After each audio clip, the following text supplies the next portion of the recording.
Welcome, everyone. I'm John Thompson, Chair of the Commission. If you're here today to present a project, you will have limited time to make your presentation, so we suggest being thorough but concise. When coming to the microphone, you will need to identify yourself and your relationship to the project.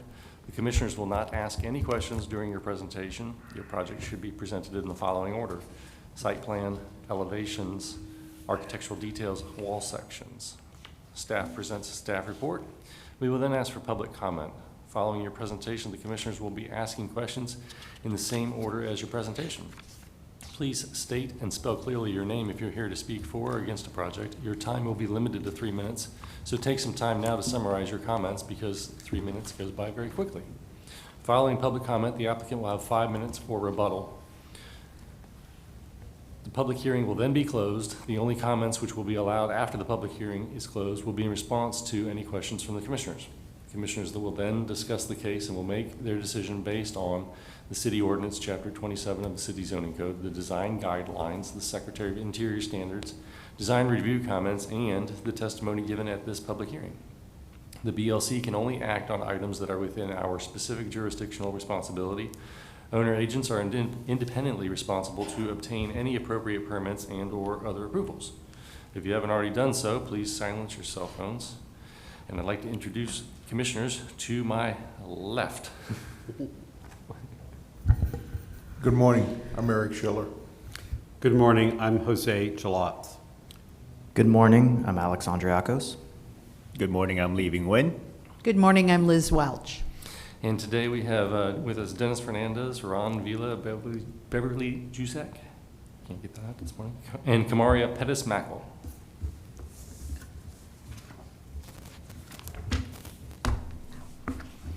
On to the agenda, we have the meeting minutes of June 30th for the commission to make a motion on for acceptance. Motion to approve. We have a motion. Do we have a second?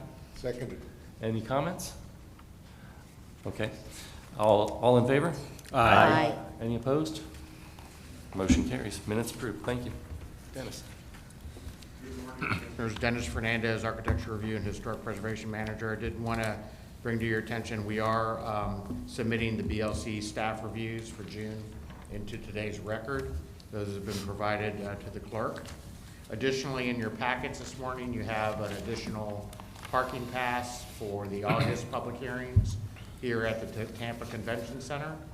Please take those with you and retain those for the meeting next month. We'll continue to provide these incrementally as we know what our schedule is going to be here at the Convention Center moving forward. With that, I have Ron come up. Is there any wishes? Good morning, Commissioners. Ron Vila, staff with Historic Preservation. Under continuations, there are none reflected on the agenda this morning. And at this time, I'll have our legal advisor, Kamaria Pettis-Mackel, address the board. Good morning, Commissioners. Kamaria Pettis-Mackel from the City Attorney's Office. I'm going to first ask the first question. Has there been any ex parte communication regarding any of the items that are listed on the agenda this morning? I don't hear anything, so no responses from the commissioners. Next, I'm going to ask any commissioners, are there any conflicts of interest regarding any of the items that are listed on the agenda? I just wanted to say that I have, when I was on the YCDC board, for the second item on the agenda, they did come and present their information and share what their project was, but I should be able to be fair and impartial today. That's not a problem. And Commissioner Welch, that's regarding the Ybor District Hotel Holdings item? Correct. Now, you stated for the record that you could be fair and impartial. Can you verify for the record whether or not you would receive any private or personal gain or loss as a result of your hearing the item before? No, I will receive none. Okay, thank you. At this time, we're ready for the swear-in. Everybody that wishes to testify, please stand up and raise your right hand. Do you solemnly swear or affirm that the testimony you'll be providing today is the truth and nothing but the truth? I do. Moving to the first agenda item. is BLC 20-111 for TA/CAP. It's a comp plan amendment.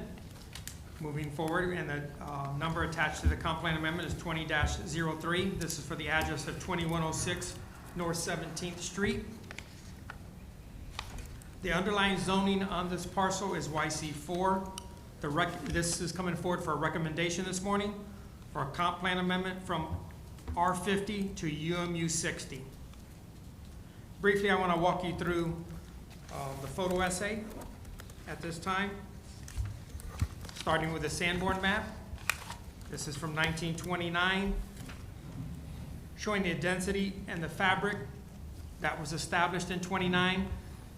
The yellow indicates frame construction. Then you see a couple of ancillary buildings that flank the property in question, which is in green, are brick buildings. This is 10th Avenue back in 1929. Currently it's Palm Avenue. To the west you have 16th Street that runs north and south, and you have 17th Street that runs north and south as well to the east of the subject property. This is a vicinity map to kind of get your bearings. Property in question is obviously highlighted with the arrow there. To the north you have Interstate 4, and then once again it is on Palm Avenue. This is from above. Palm Avenue is to the south. You have 17th Street to the east, and 16th Street is no longer there. You see the empty parcel. You see some of the fabric that abuts the immediate vicinity. You have the Hilton Garden Inn. You have OLPH Church. You have a series of HCC buildings, and then you have some vacant parcels and parking to the west, and then you have the haciendas directly to the north. This is looking at the subject site at the intersection of Palm and 17th. As you go down 17th, currently there's an entrance there, and you see the vegetation, you see some of the trees that are currently around the site. This is the hacienda complex coming off of 17th Street. You have the brick street, the granite curbing, and then the non-contributing complex. This is to the east of 17th Street. This is the OLPA Church, and then the rectory. Directly to the south across Palm, you have a series of buildings that are associated with HCC, and then the chiller building. This is looking down Palm Avenue towards the east, towards 22nd. And this is looking down Palm Avenue to the west. I just want to show you a couple more slides to get you familiar of the current condition that's out there. I showed the Sanborn map that showed the density and the fabric in 29 and showed the housing stock. Currently, this is at the corner of Palm and Nebraska. Palm is here, Nebraska. You have the Centro Studiano building. This is a contributing structure. As you continue down Palm, where we're heading to the east down Palm, behind the Centro Studiano, you have a parking area, and then to the north, you have parking as well. That's associated with the Children's Board. This is the massing of the Children's Board and K-Force. These are two buildings that came in front of this board a little after 2000. Continuing down Palm to the east,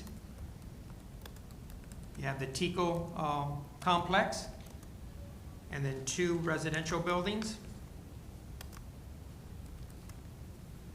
over here. Moving down Palm to the east, you have the Fernando Noriega parking garage. Continuation of the parking garage, and across the street you have the Velasco Center.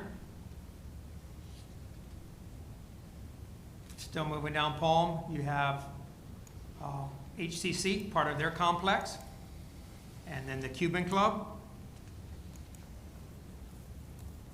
Still moving down Palm. Shares of buildings that are associated with the HCC complex.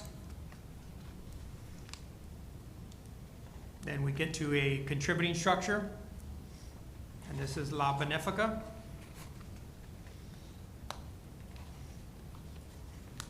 This is the subject site in the background here. This is the chiller that I pointed out earlier, and now we're moving more to ground zero where the complex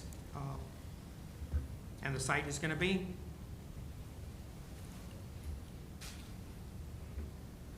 These are some apartments along Palm.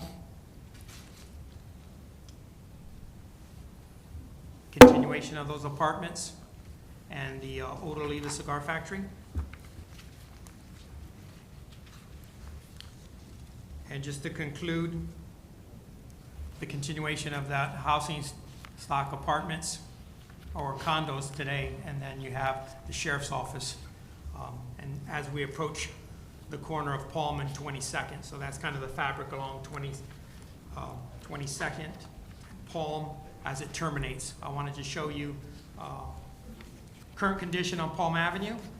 And at this time, I'm going to have the agent, Mr. Bentley, address the board.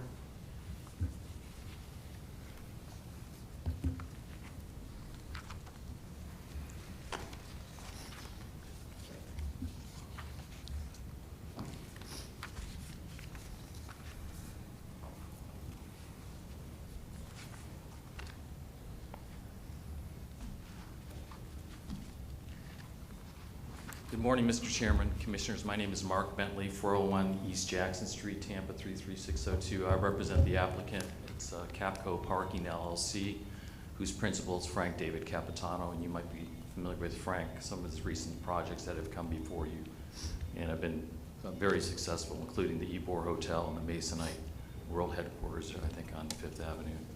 So the intention here is to increase the density on this 1.35 acre tract to facilitate residential development that would be consistent with the YC4 zoning district, which includes a 45-foot height limitation, and also likewise consistent with the Department of Interior standards. So what we're seeking today is a recommendation to the Tampa City Council that the proposed land use change would maintain the integrity and character of Ybor City Historic District, assuming that all regulations are met.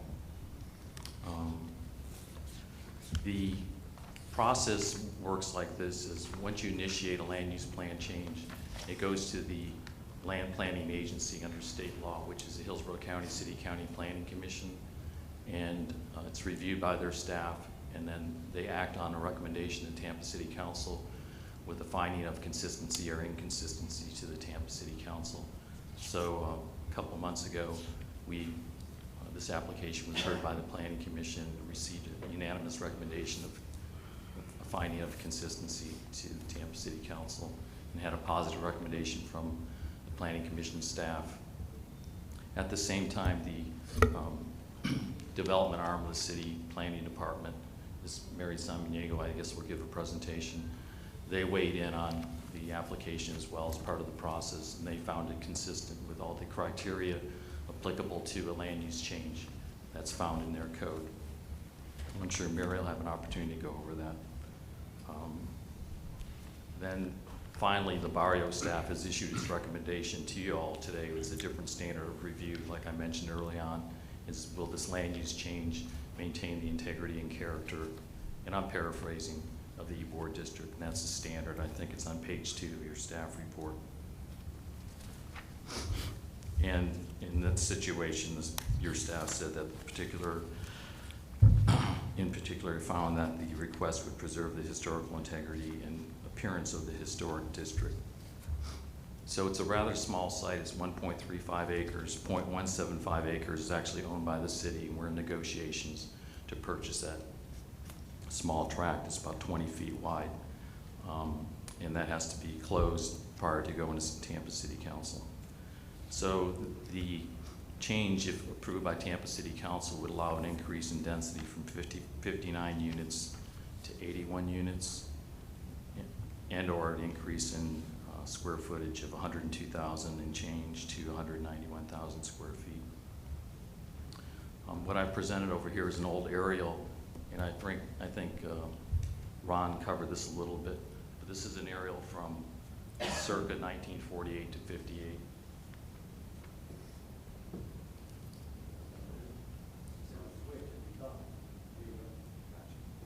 Okay, and here's the subject property, and you can see historically it was residential.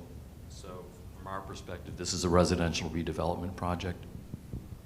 It's intended to be multifamily, probably apartments.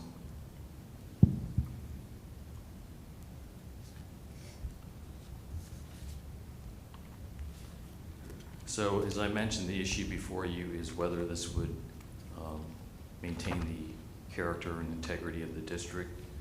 And once we get through some of these processes, we don't need to rezone the property. We just need the land use change. And then at that point in time, we'll come back in front of this commission seeking a certificate of appropriateness. And then you'll have the opportunity to weigh in on issues such as scale, massing, design details, and relationships with surrounding structures. So that's not what we're here for today. I know we're just kind of operating in a vacuum. Is this change appropriate? So if it's approved, it would allow a relatively nominal increase in density for the subject property. And that's about it. If you have any questions, I'll gladly attempt to answer them. Thanks. Thank you. You're welcome. Any questions starting on the left? I have no questions, thank you. No questions. No questions here. And changing the land use is I'm sorry, Commissioner. Not the land use. Now that he's done with the presentation, did you want to proceed to the staff reports? I think we do. I was going with the flow there. Good morning, Commissioners. Ron Vila. Just to get you familiar with the request, this is for a recommendation for a comp plan amendment from R50 to UMU 60. Staff finds that this is consistent with Chapter 27-95. Your duties and powers are to follow. With regards to the application for rezoning, land use change classification, or comprehensive plan amendments, to review and recommend reasonable land use changes to the extent necessary to preserve the historic integrity and appearance of the local historic district. Staff finds that it is consistent as presented. At this time, I do have Danny Collins with the Planning Commission here, and we have Mary Samaniego here as well to answer any questions. I believe Danny's going to do a short presentation.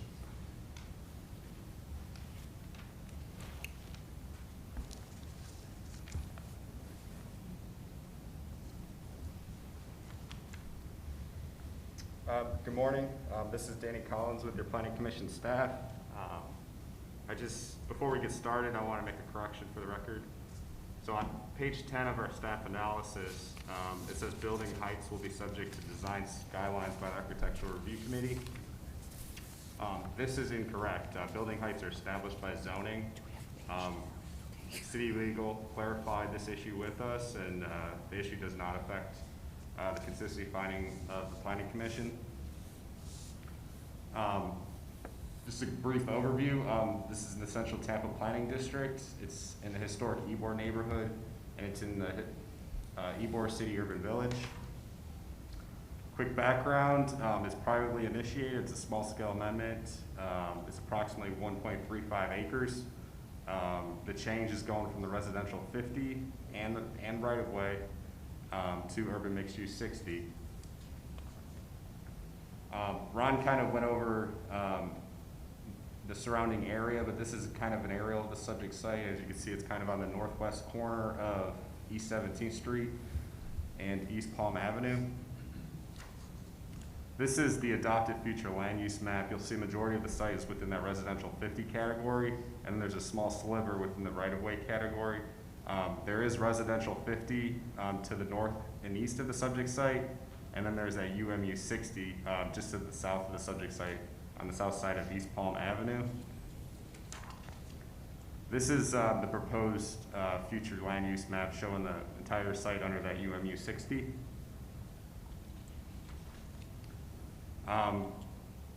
Under the existing future land use, the site can be considered for 59 dwelling units or just over 100,000 square feet of non-residential development. As proposed, the site can be considered for 81 dwelling units or just over 190,000 square feet of non-residential development. So this request will allow a higher residential density and greater commercial density on the subject site. The Planning Commission reviewed the request and found it consistent with a number of the objectives and policies of the Tampa Comprehensive Plan, specifically relating to the city planning strategy, development in urban villages, and it was consistent with the housing and neighborhood policies in the plan. Based on those considerations, the Planning Commission staff found the request consistent with the goals, objectives, and policies of the Imagine 2040 Comprehensive Plan. I am available if you have any questions.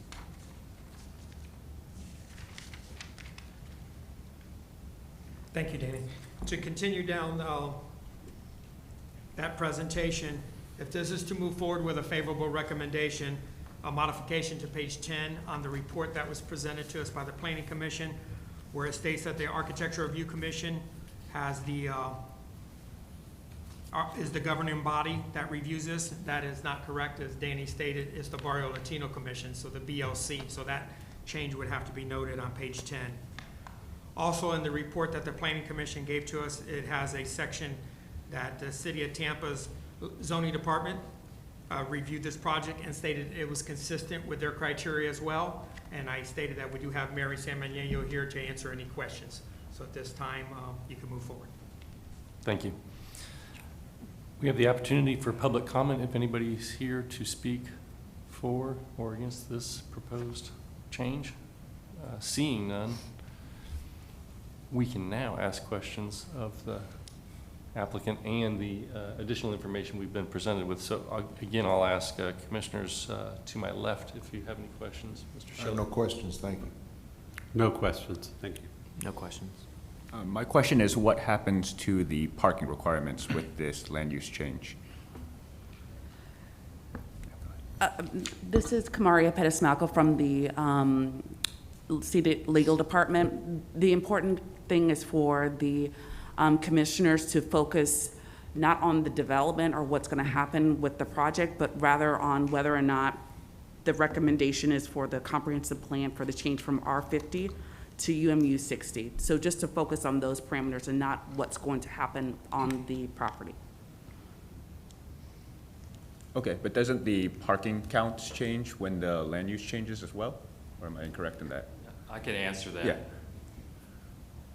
If you don't mind. Okay. Okay. The parking is established under the YC4 designation. Actually, there's a list of enumerated uses under the YC zoning section of the chapter 27. So whatever the particular use is, that relates to parking. So as I mentioned here again, you shouldn't place any reliance on any representation I'm making, but I'll just tell you, for what it's worth actually, is that we intend to do apartments, and whatever the code requirements are for apartments, that's what we're going to follow. So. Great, thank you. But here again, your counsel's right. I mean, I can talk about all these wonderful things we're going to do, but really that's not the issue before you. Of course. All right. Thank you for the Sure. clarification. You're welcome. Oh, no questions, I'm sorry. That's okay.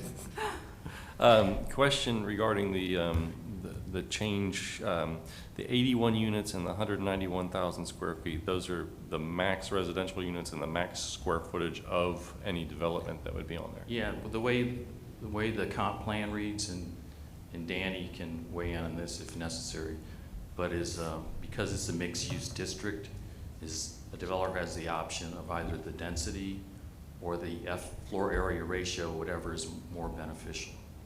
So we're not stuck with the 81. If we wanted to use the FAR, we could use that as well. Right, so you could, I guess the question would be, in another way, you could have 50 units and 190,000 square feet of space with some commercial, since it's a mixed use. Correct. Okay, that's my question. You've had the opportunity to participate with questions. Is there any rebuttal to what you've heard thus far? No, thank you very much. Okay. So we'll close the public hearing regarding this, and we'll discuss the case, starting on my left. No, I have nothing to add.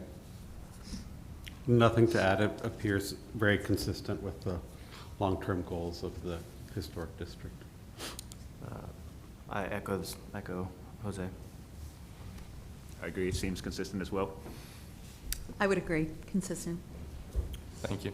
I'd also agree that it is consistent and that it's keeping up with the times with the change of Palm Avenue and the density that we're seeing along that avenue. The increased density here is in conformance with the rest of the neighborhood, and we'll support it. So with that, we need a motion to move this forward.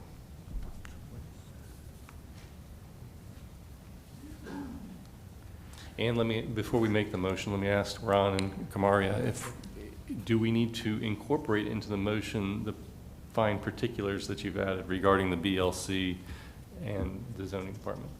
No, Okay. Good.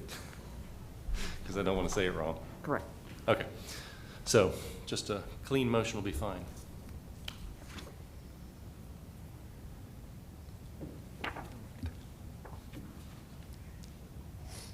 Which one do we use? Yeah.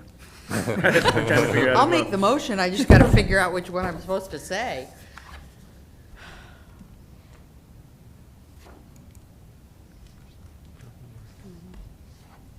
Would this be a recommendation to city council? It's a recommendation to approve or disapprove the comprehensive plan amendment from R50 to UMU 60. And for city council to make the final determination. Okay, so I would make the recommendation that we approve to move to Wait, Madam Commissioner, I apologize. Are sorry. you preparing your motion right now? Or are you talking it through? I think I'm talking it through. Could be both if it's good. Could be both. If it comes out good, then it's the live recommendation. Okay, so I'm doing the one down here, recommendation to city council. And I move that we approve and recommend to city council, that city council approve the BLC 20-111 for the property located at 2106 North 17th Street in historic Ybor, for the proposed rezoning from R50 to UMU 60, and I don't have any conditions for it. It's pretty clean. Is there a second to Do we the have a motion? second? Second. All in favor? Aye. Any opposed? Motion carries. Hey, thank you very much. Have a good day. Thank you. Moving to the next agenda item, which is BLC T, which indicates this is for the ad valorem tax exemption 20-01. This is for the address of 1420 and 1430 East 7th Avenue. This is in the commercial core, which is YC1. The ad valorem, this is for Part 1 pre-construction. The ad valorem is very heavily weighted to a photo presentation showing the existing and what's proposed. I just wanted to put on the overhead some shots that we have, older shots from the mid-40s. You get an idea of the buildings and how they contributed to the commercial core. And Ms. Stephanie Gaines will do a presentation, but prior to her doing the presentation, she needs to be sworn in. Loose microphone. Otherwise, you can speak from a podium. Either way.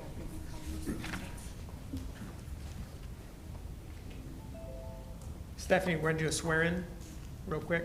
Thank you. You solemnly swear or affirm that the testimony you give providing is from the truth and nothing but the truth? I do.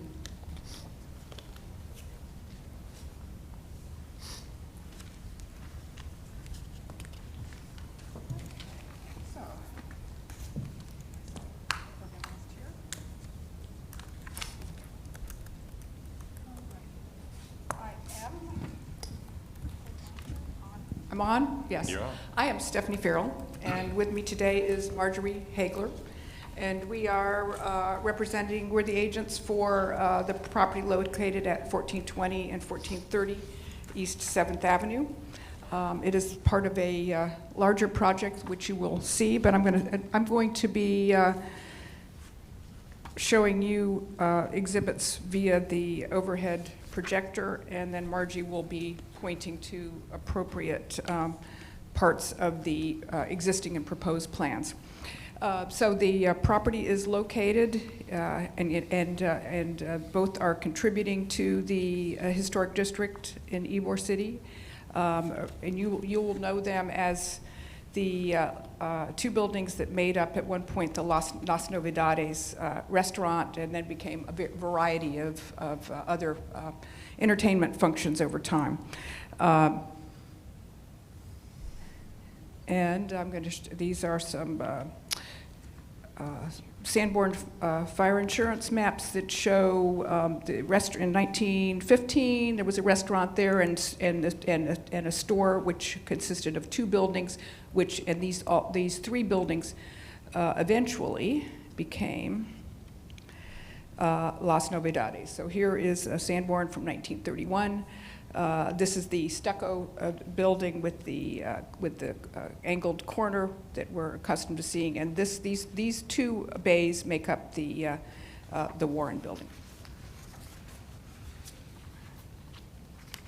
And also, it's important to note that in the course of time, the three buildings no longer really stood by themselves internally, but were conjoined internally, and there were many alterations that were made during those times, and you'll see via the existing or pre-construction photographs that most of the finishes were removed with a few important exceptions. So again, conjoined all the way through, and again became the Las Novedades. And in fact, these two buildings, although they were built at different times, this one, the corner building, likely in about 1920. The middle building here was built circa 1900, and then the bay on the left was constructed in about 1930 as well. So they were, again, conjoined, and then you'll see, I'm showing you the Google map so you can see that indeed they represented three different buildings, and then surrounded by what was the pre-construction condition was a parking lot. This corner building is not part of the project. So Ron had showed you this photograph. Here's maybe a closer enlarged version. And what's important here is there were balconies here. There was and is a stepped parapet, and part of the project is reconstructing that that double balcony and the storefront, but based on photo documentation. And here's the emblematic Las Novedades building with its tower and the historic facade, which is being largely recreated, and you'll see that in the proposed plans. So moving to the exterior pre-construction conditions.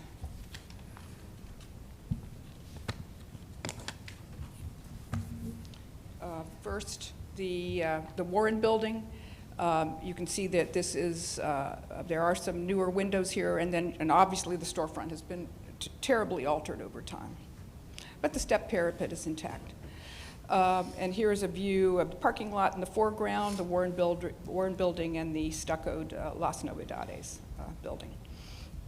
This is the alley side or north side of the building, showing a segment of the west elevation. You could see also altered concrete block infill in the existing openings and so forth.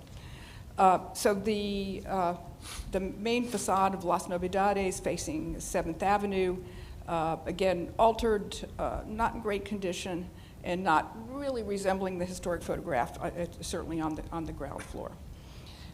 This is the 15th Street facade, and with its characteristic tower, You'll notice the blade sign it exists at that time and will continue to exist. Again, a different view of the 15th Street facade. And this is probably, we'll see some of this on the board, but this just shows the existing conditions of the parking lot, the historic buildings, and what was the palette that the developers have started with. So moving to the interior.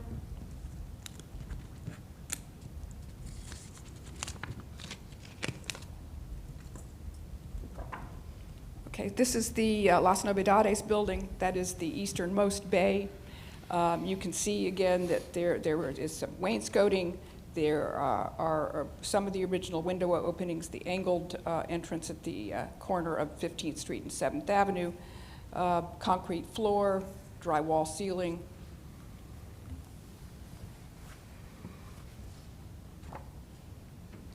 That view was looking south. This view is looking northeast towards that same wall. This is the second floor, and you'll see it was also largely altered. It has lay-in ceilings, drywall finishes, probably combination of drywall and maybe some plaster on the exterior walls. Again, non-historic partitions, drop ceilings, carpeted floors, extremely altered.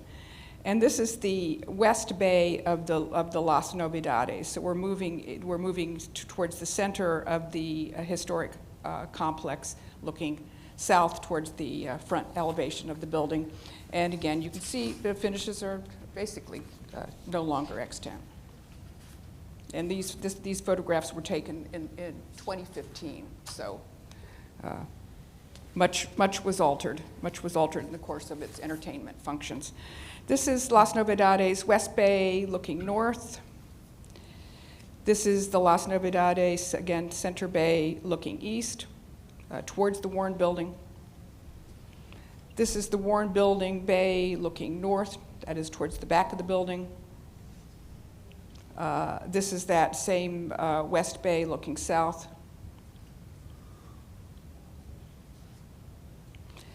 And this is the part of the East Bay looking upward towards the south facade, and you'll see that there is no floor and only structure.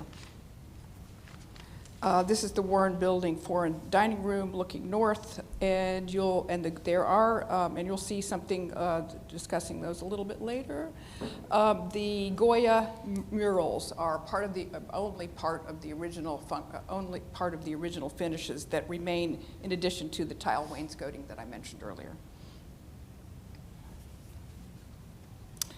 And this is a close-up of those protected Goya murals.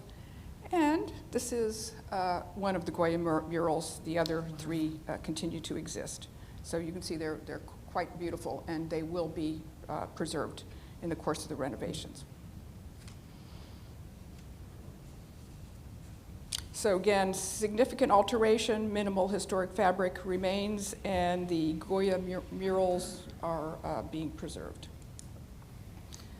Okay, now moving to the new construction, the proposed construction, you'll see this is the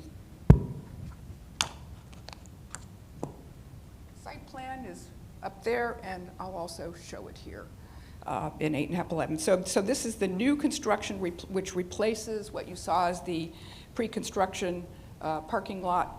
This is the historic Las Novedades and the Warren Building, and this area, of course, is not part of the project. And then I'll let Margie show the elevations, and I have those up here too. And so this is I'm showing these elevations which show the overall plans for the project. And I'm going to point to them here. She can point to them there as well. But this is all new construction. Here is the restored Warren Building, the restored facade of Las Novedades, and the balconies reconstructed. The north elevation, of course, is along the alley. And that will be basically cleaned up, and the infilled openings will remain infilled in that case. The west elevation is a totally new elevation, faces 16th Street, not 15th. And then below that is the east elevation is 15th Street, which shows the restored facade of the Las Navidades building. And then Margie will also show this plan. And so these areas are being configured to support the overall functioning of a new hotel called the Hotel Haya.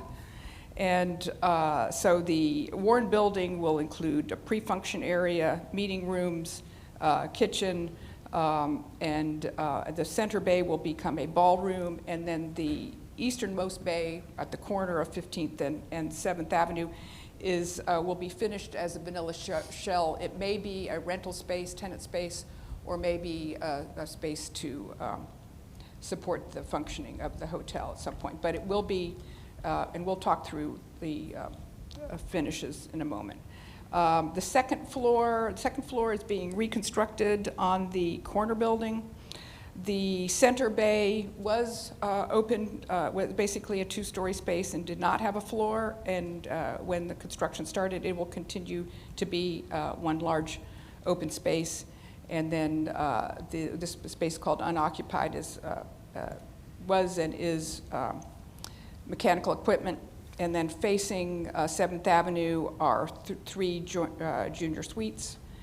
And then above that, 3 more junior suites plus rooftop equipment, and we're looking at the roof here on the right. Now, as to finishes, I think I mentioned to you that the Las Navidades, which had been basically plaster walls, will be, which no longer exist, and those will become gypsum wallboard walls painted white. The floor will be polished concrete.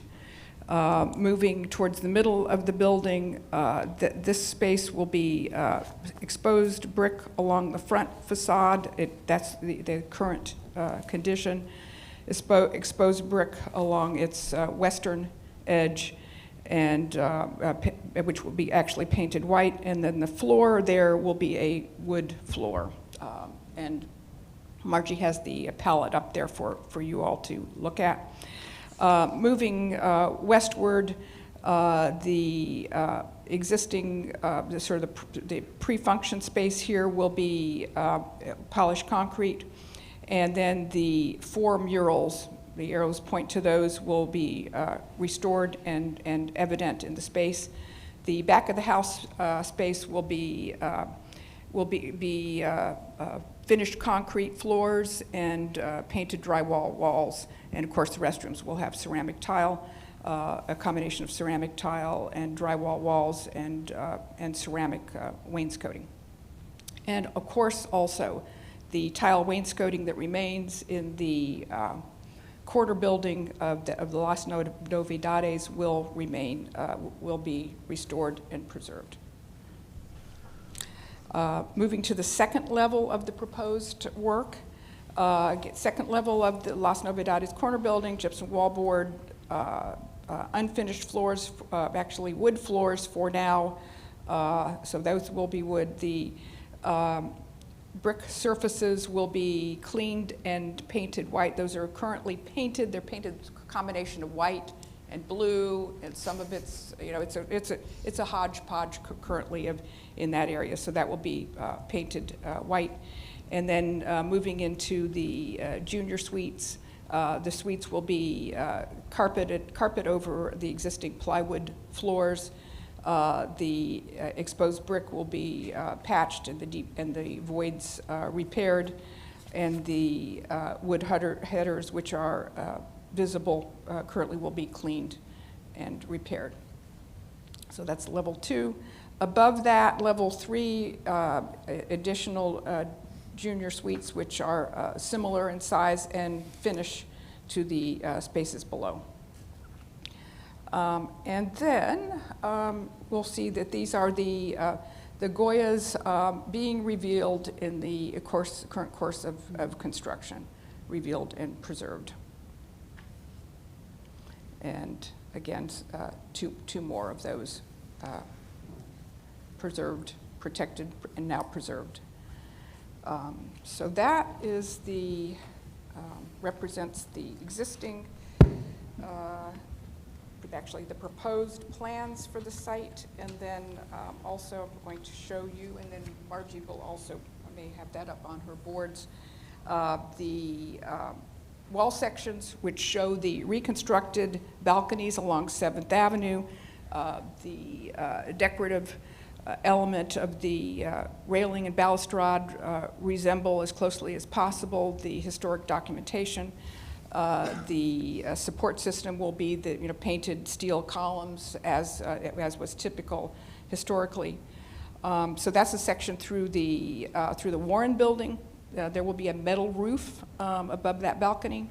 The section on the right is shows the reconstruction and repair of the terracotta roofs over the stuccoed Las Novedades building with the balconies of the Warren Building in the distance.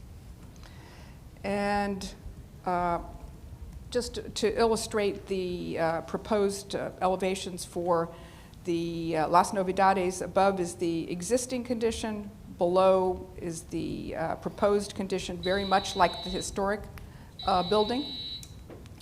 And then the Warren and Las Novedades 7th Avenue facade, existing condition here in the middle, some historic photographs for reference that show the restoration and reconstruction of the balconies and the remaining part of the facade and storefront, and then the restoration of the 7th Avenue facade of the Las Novedades building, and that will include the tower as well.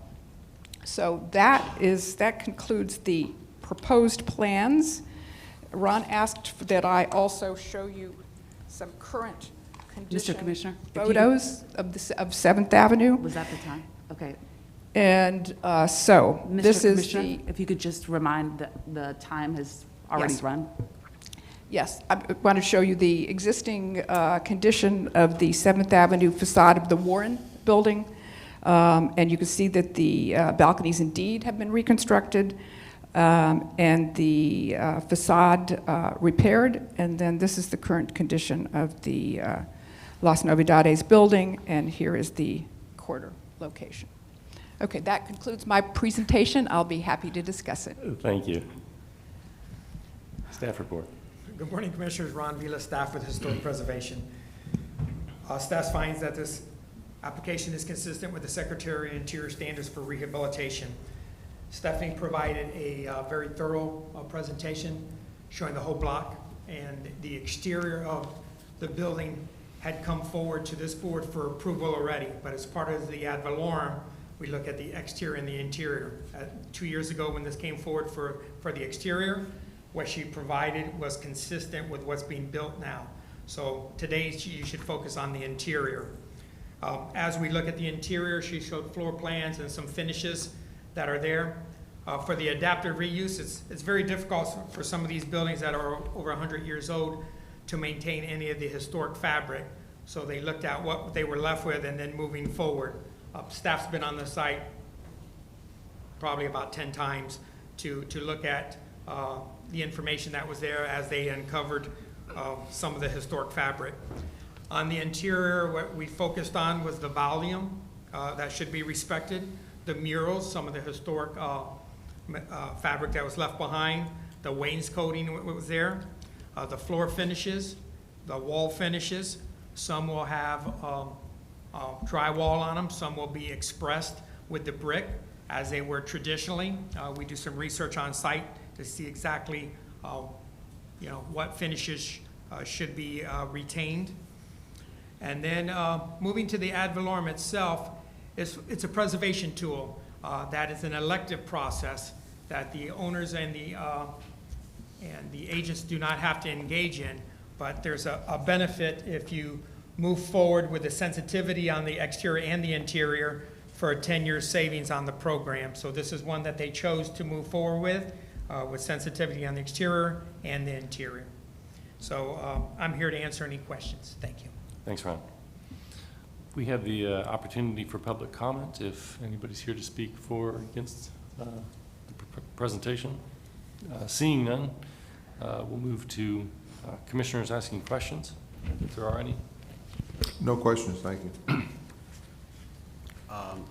Thank you for a very comprehensive presentation. I understand this project has a long history before I most recently joined the board, but I guess it's really much more of a comment, and it looks like at this point it may be too late, but what I'm thrilled that both of these iconic buildings are being restored and preserved to the extent that they are, and most importantly, brought back into a almost full block context of an active commercial project. But I am disappointed with how the murals are going to be presented in the new project. It seems like there was a real opportunity. There are 4 distinct murals that are in the center bay of the historic building. And when you look at the floor plan that was chosen, and it looks like it's already under construction, they're not going to read as a set of 4. One's in a separate building, one's down a corridor. And I guess, I don't know, as the most defining characteristic interior feature of this historic building, I guess I'm just expressing a disappointment that the project went this far without, taking that into account.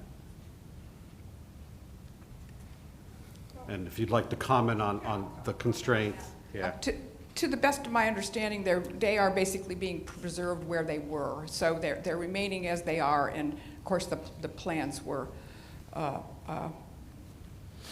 basically designed around them and to preserve them. So, but they will be preserved, and there will be obviously I'm sure there will be some sort of discussion and interpretation of them as part of the project. It just seems like with not much alteration, it would have been possible to keep them like in a central space where they all read as a unit as they were historically. And now they're really rather presented disjointedly. But that's just a comment, and it seems like that would have probably been a better discussion to have had quite a while ago. But thank you. Thank you. No comment. I have no further questions. I just have one question, and I can't tell what you have over there of the 3 buildings, of the 2 buildings. Is that what I'm looking at over there? Okay. Yes, it's basically that is the Warren Building is on the left. Okay. Margie, if you could point to that, and then what we know of as the iconic Las Novedades, the stuccoed portion is on the right, where she just waved her hand. So the Las Novedades? Yes. Is that how it's pronounced? That was a very popular and well-loved restaurant in Ybor. Right, Yeah. okay. And that's the future use in the ballroom. The ballroom is going to be part of the hotel, correct? But the future use you're allowing for commercial? Did I understand what you said correctly? The owners haven't decided how to utilize that space, and so they may use it as in support of for additional meeting rooms for the hotel. It's just that at this point, they are finishing it so that it can be used for that, but it is possible that there could be a tenant that would be in support of the function. Okay. And then the main entrance to the hotel, just to make sure I'm following the diagrams that you're showing, the main entrance to the hotel is falling off Can you point to that, Margie? It's coming off 15th, correct? It's actually coming off of 16th. 16th, okay. I couldn't get my bearings about that, and I'm thinking, how do you go in? Okay, that makes sense, thank you. Okay, You're welcome. those are all my questions, thank you. I don't have any questions. I do share some of the concerns that Commissioner Chalatz had brought forth about the disjointed nature of the murals. I'm so glad they're being kept, and with the way the way it's rendered or the way that we see it, you know, if we have the raw brick and maybe some nice new finishes, you'll be able to put that together in your mind better about what it would have been like in one big space. But I'm glad they're being kept, but you're gonna have to do a little bit of your own work to kind of imagine what it was. But you have the opportunity to discuss or rebut any of the comments that you had, or, you know, there haven't been that many. You've talked about the murals, so you have 5 minutes to close here before we close and discuss and vote. I don't think I have any further rebuttal. I just would say that those murals are being preserved where they exist, so, which is very, very important to them remaining intact. So, thank you very much. Yeah, thank you, Steph. So we'll close the public hearing and discuss the case and move forward towards a motion. I think it's straightforward. I have nothing else. No further questions or comments. Same, no further comments. No further comments? Okay. No, I don't Okay, have any.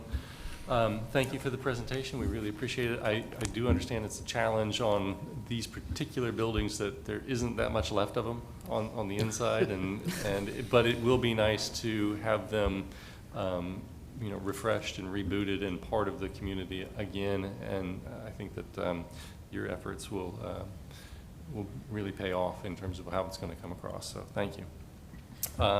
With that, we need a motion. I'll make a motion. Excuse me. Move to approve the ad valorem tax exemption application, Part 1, pre-construction for the plans presented at this public hearing in case number BLCT 20-01 for the property located at 1420 and 1430 East 7th Avenue in the Ybor City Historic District for the rehabilitation of this property because based on the facts in the record, the proposed project is consistent with the Secretary of Interior standards for rehabilitation and guidelines for rehabilitating historic buildings. Okay, we have a motion. Do we have a second? Second. Motion and a second. There's no conditions attached to it, so all in favor? Aye. Aye. Any opposed? You're approved. Thank you, Stephanie. Commissioners, in the last case reflected this morning on our agenda is BLC 20-131 for the address of 945 East 11th Avenue. This is a non-contributing structure that was constructed in 2010 and was relocated to the home site where it sits today in 2013, and I'll show you some information on that. The current zoning where it sits today is YC2. They're coming in for a certificate of appropriateness for an accessory structure.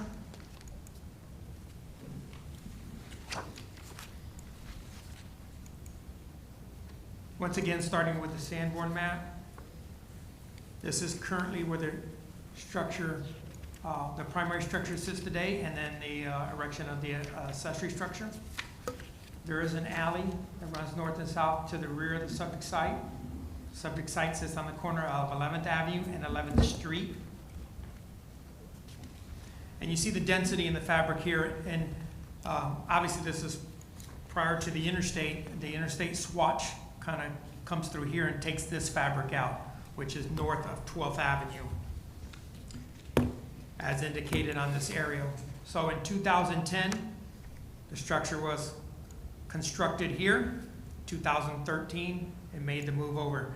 As part of the ultimate expansion plan of the interstate, FDOT purchased this. A seller bought it. They had this parcel here and relocated the structure. So this is the current overhead shot where it sits today. It's a fairly large parcel. Got a little notch associated on the south end. There was some historic fabric here that burnt, and that's why we have that vacant parcel that abuts the receiving site here. Once again, this is 11th Avenue and 11th Street corner parcel. This is the non-contributing structure that was built on 12th Avenue that took on the appearance of some of the fabric of the surrounding properties. This is the front elevation as it faces 11th Street. This is the side elevation, which is the south elevation, which the accessory structure is going to pick up some of this fabric. And this is the north elevation, and this is 11th Avenue in the foreground. As we move around to the rear, you see how they engage in parking. Right now it's just surface parking that comes off the alley. The alley is an improved alley that comes from 11th Avenue to the rear of the site. So this will feed into the new rear of the accessory structure. This is looking at the alley towards the south, and this is towards Palm Avenue. And this is right behind the subject site, looking at the improved alley back towards 11th Avenue. To show the context of the surrounding property, this is a church that is to the east of the alley and the subject site. This is looking straight on from 11th Street. The accessory structure will go towards the rear. This is the relocated structure to the left over here. To the south, you have a contributing structure, one-story structure. And directly across the street, you have another contributing structure with some vacant land. And that concludes the photo presentation. At this time, Ms. Peck will address the board.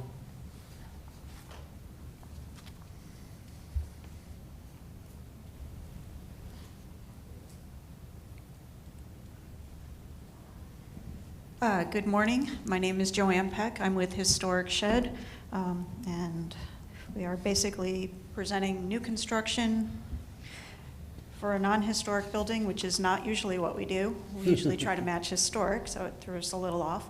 But you can see the existing structure is really quite large and takes up most of half of the parcel. And then we're proposing a 24 by 20 two-story accessory building with an attached porch. It would have access to the garage from the rear. And the porch would face the front. We would have a 15-foot rear setback, I believe, which is what is required, and then a 4-foot from the side setback.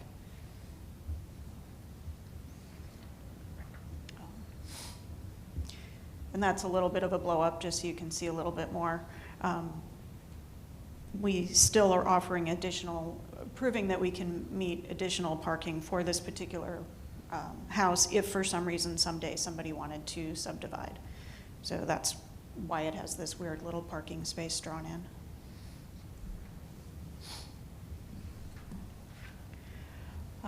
First floor is just a standard garage, basically, with a covered patio area in the front, exterior stairs that lead up on the side facing the adjacent house, and would come up from the rear.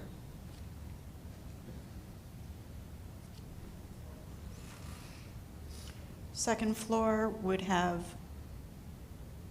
a 1-bedroom, 1-bath apartment area with a full kitchen.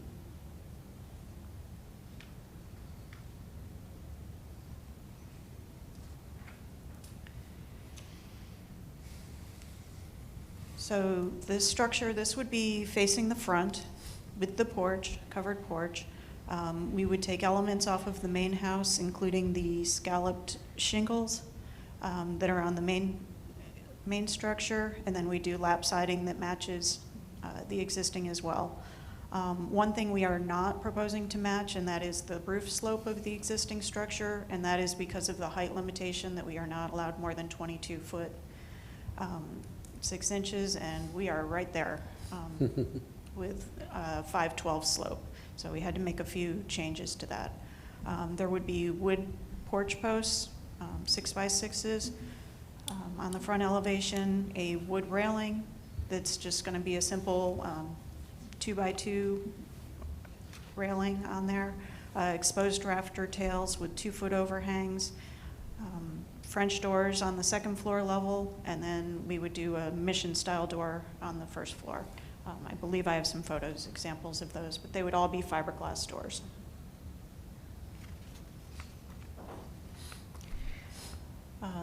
Rear of the structure, fairly simple, garage doors facing the alley, the stairs leading up from that direction. And you can see some of the other details. 2 small windows, they're small because there's a bathroom and a kitchen in that elevation, and it does face an alley. Some of the things that you didn't see on the front elevation, we would have the water table across there, and then on the back elevation, we're just going to do a fake vent just to kind of bring down the elevation a little bit, because it's a little bit of a blank facade.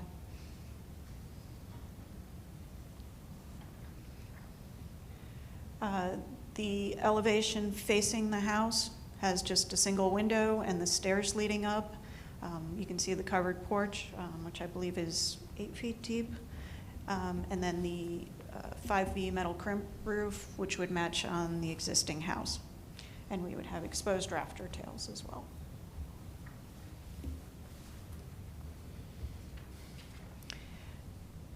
The elevation facing the vacant lot to the right, pretty simple and straightforward.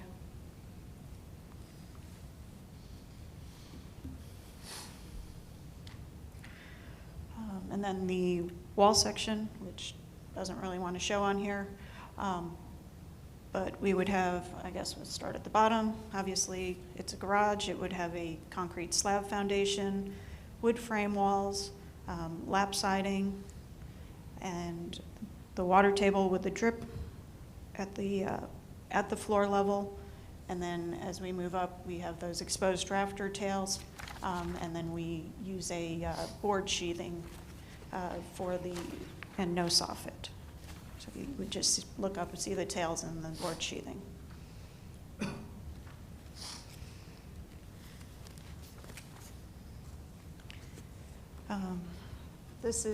I'm going to show some examples of things we've built in the past so you can see the general details. These are the garage doors we typically use. We do ones made by CHI, they're a steel door, or sometimes we use a Wayne Dalton door, which is very similar. Right now they're running really, really late, a long lead time, so it depends on which ones we can get. This is another one showing the overhead garage door. Like I said, it's a steel door. It's got a carriage overlay, but it is overhead standard door.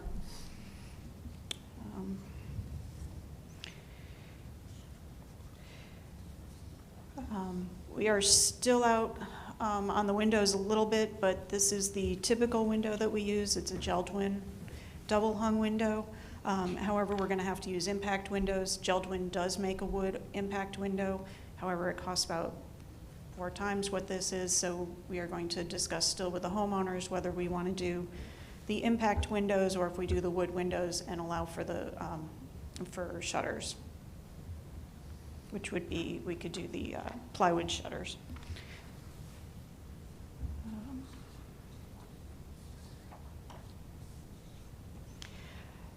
Just a detail so you can see the eaves. This is with the board sheathing on a project.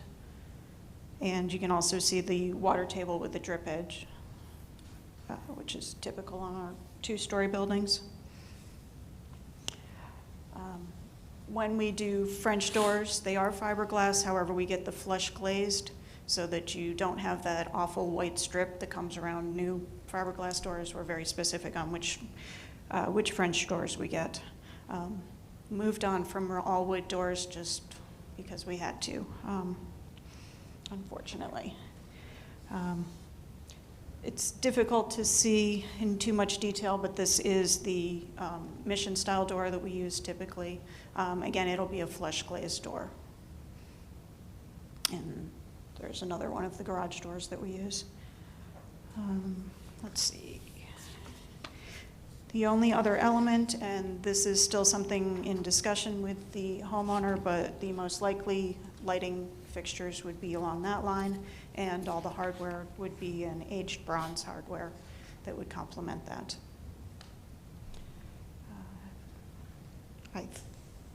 think I hit on everything, so I'm open to questions. Thank you. Staff report first, and then we'll. Good morning, Commissioners. Ron Vila. Staff's finding that this application is consistent with the Ybor City Design Guidelines. On page 3 of your staff report, we had some conditions that we had concerns with at the drawings that we looked at, and Joanne hit the majority of those, but there were a couple that were still outstanding. The first one is the scoring on the material on the apron coming off the alley. What is that, that apron, and then traditional scoring should be considered. The location of the mechanical units on the second floor. The owner did come forward with a design exception to allow the structure to go to 22.5 feet in the historic districts. That's a conversation that happens between the zoning department and the preservation department. I believe that she did receive approval yesterday on the height extension from 15 foot to the 22.5, so that has been resolved. On the rear elevation, I believe additional discussion is needed. She had talked about the windows were a little bit smaller in nature because of the interior spaces, but maybe the introduction of an additional band board to define the gable will kind of help break up that massing on the back. And then lastly, if this moves forward, 2 final comments. She talked about the difference in windows, if they're going to get a rated window or if they're going to introduce the shutters. I believe if they introduce the shutters, it'll have grommets on the casings around it. Is that the traditional detail to follow? And then the final color palette as well needs to be discussed. I'll be here to answer any questions. Thank you. Thanks, Ron. I'm going to guess that we don't have public comment. So we'll move to commissioners with questions. Mr. Schiller. Yeah, there's an irony to me that, just to me, the rear elevation looks really good. And I can envision what it's going to look like from all the others that you showed us. I'm having a hard time with the front elevation, which is the one that's going to be seen the most. I'm not sure why you've got 2 on the ground floor. You've got 2 doors there. It doesn't feel right to me. Also, I think that the stair position, you see the underside of the stair from the front. And I don't know if you could turn the stair around so you could see the stairs going up instead of the underside where the birds are going to build their nests and the bicycles are going to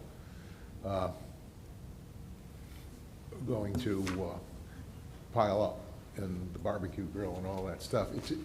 The front is, I guess it's just not appealing, but that's a personal thing to me. That's a very subjective thing.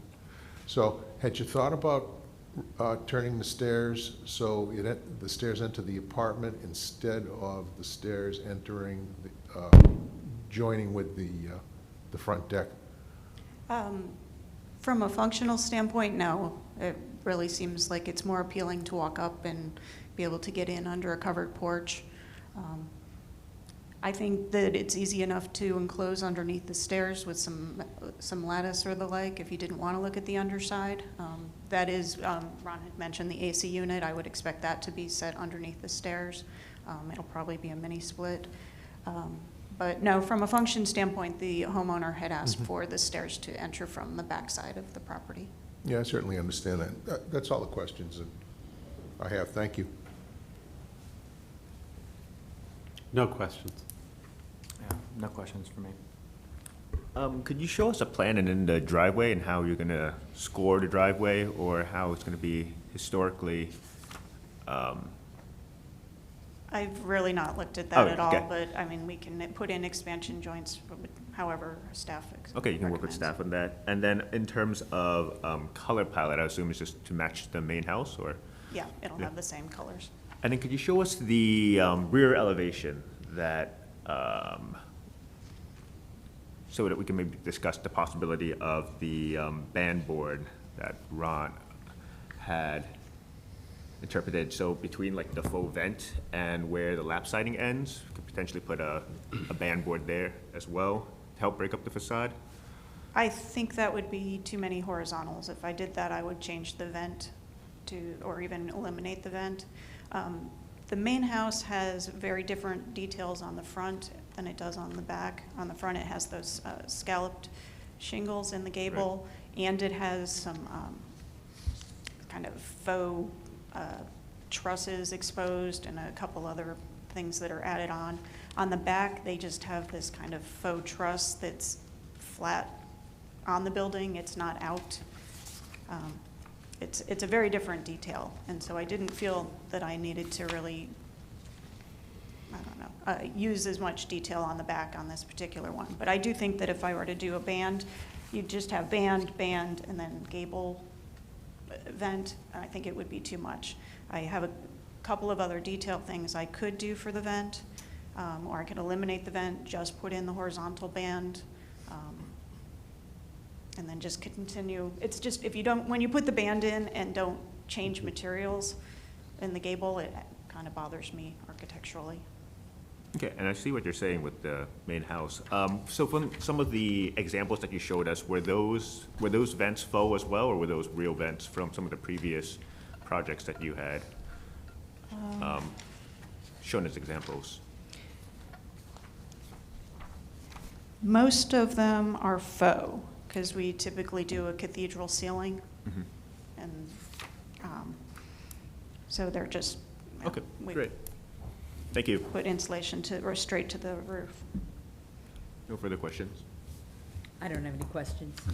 Okay, I have a question. Well, actually, here, since we're on this conversation, can you move the rear elevation over a little bit and then put the front elevation side by side with it? I think we've got enough room on the screen.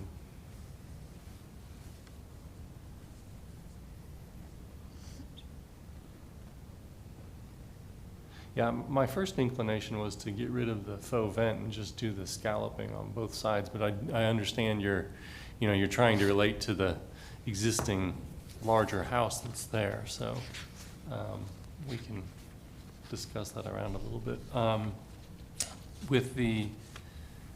Will you show us the site plan?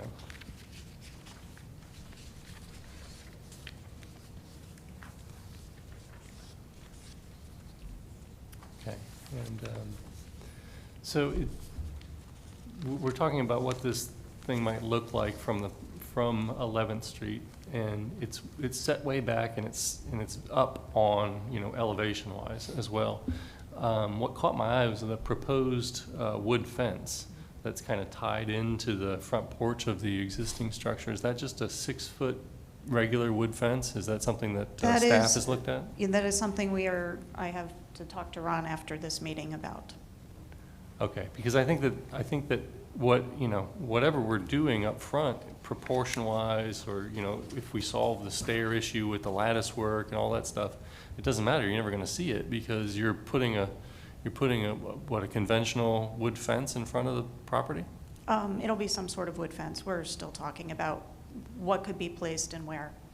Okay. The homeowner's been exploring a fence. So. Is it, I guess, in terms of the conversations with the owner, do you know what their concern is? Is it security? Is it privacy? Is it all of the above? I think it's privacy. They really have no backyard. They have this kind of side yard. And it will be, with the way this building is sited, with the porch there, it'll create kind of a nice courtyard. Mm-hmm. But it's very, very exposed. So they are looking at the idea of putting some sort of fence just to privacy. Okay, because